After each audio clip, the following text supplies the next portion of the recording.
Welcome to bcmsn lab number 2. In this lab, we are going to configure a multi-layer switch to perform routing, to make a forwarding decision based on layer 3 IP address information, just like a router does. And we have a couple of different approaches that we can select from when we want our multi-layer switch to actually do routing. One approach is to create a virtual SVI, a switch virtual interface.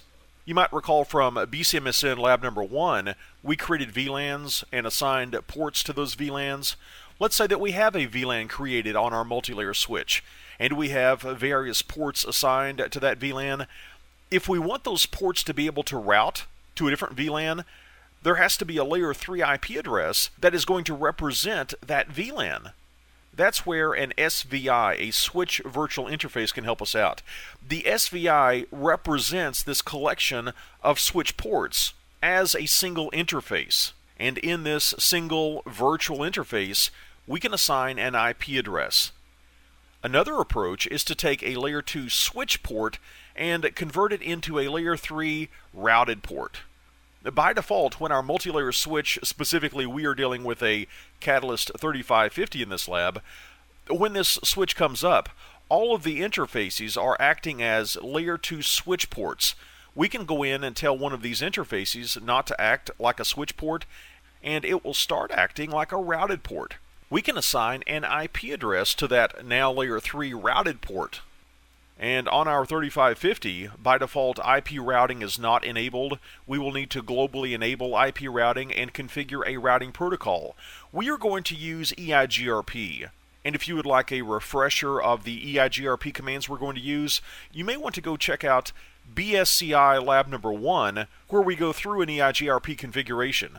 Once we have EIGRP set up, and we have our SVI created, and we have our layer 3 routed port configured, we are then going to verify inter-VLAN routing. Can we route from one subnet to another subnet? Here's the topology we're going to be working with. Notice our switch, SW1. That is a Cisco Catalyst 3550. And prior to our configuration, we have already assigned interface gigabit 0/1 to belong to VLAN 10. And we already have the EIGRP routing protocol configured on routers R1 and R2. What we want to do first of all is to create an SVI, a switch virtual interface, and assign an IP address to that SVI. We are going to create a switch virtual interface for VLAN 10. And once we're in interface configuration mode for VLAN 10, we are going to assign an IP address of 10.2.2.1 with a 24-bit subnet mask. That's one approach that we could use to configure routing on our multi-layer switch, but in this lab we want to show you another approach as well. We want to show you how to take a layer 2 switch port and convert it into a layer 3 routed port. That's what we're going to do to interface gigabit 0/2. We are going to make it a layer 3 routed port and assign an IP address of 172.16.0.1 with a 24-bit subnet mask. We will also configure EIGRP. R1 and R2, they are already configured for EIGRP, so we're going to form EIGRP neighborships with these routers. And as a final test, to make sure that we are indeed routing through our multi-layer switch, we're going to go over to the PC and see if we can ping the loopback interface on router R1, IP address 10.1.1.1. Let's take a look at the multi-layer switch syntax that we're going to be using. First of all, we are going to create an SVI. The way we do that is we say interface VLAN and give the number of a VLAN that we have already created. We have already created VLAN 10, so we are going to say interface VLAN 10. This takes us into interface configuration mode for this switch virtual interface. It is from here where we can assign an IP address to that SVI. The other approach to routing that we are going to demonstrate is how to take a layer 2 switch port and convert it into a layer 3 routed port. The way we're going to do that is to go into interface configuration mode for that layer 2 switch port and say no switch port. That converts it into a layer 3 routed port. And something else that we need to be aware of on this Catalyst 3550, by default, IP routing is not enabled, so we will not be allowed to go into router configuration mode for EIGRP until we first say in global configuration mode IP routing. That is going to enable the IP routing process on this multi-layer switch. Let's now go out to switch SW1 and configure inter-VLAN routing. The first thing we want to do is to configure an SVI, a switch virtual interface, on SW1. Let's go into global configuration mode and say interface VLAN 10. We already have a VLAN 10 created. Now we have entered interface configuration mode for that VLAN. From here we can assign an IP address. We can say IP address 10.2.2.1 with a 24-bit subnet mask. And we do not have to do a no shutdown.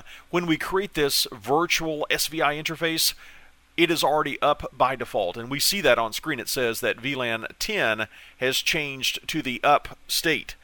Next, let's go into interface gigabit 0/2. We want to take this layer 2 switch port and convert it into a layer 3 routed port.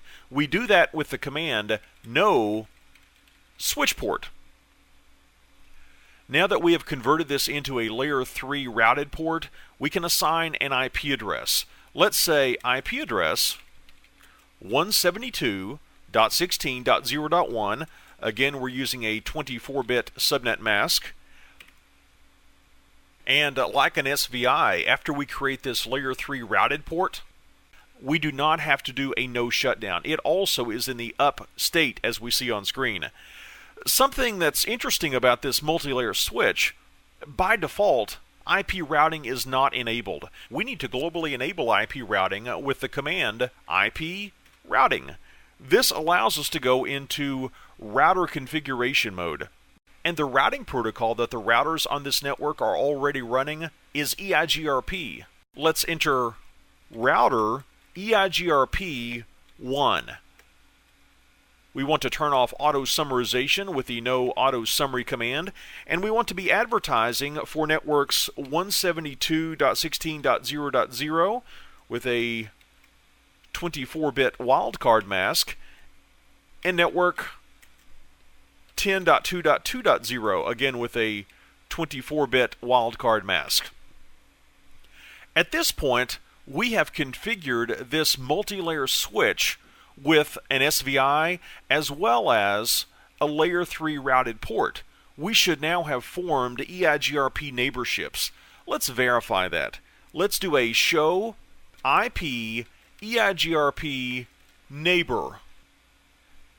And yes, indeed, we have, out of interface VLAN 10, this SVI interface, we have formed a neighborship with 10.2.2.2, and out of our layer 3 routed interface, gigabit 0/2, we have formed a neighborship with 172.16.0.2.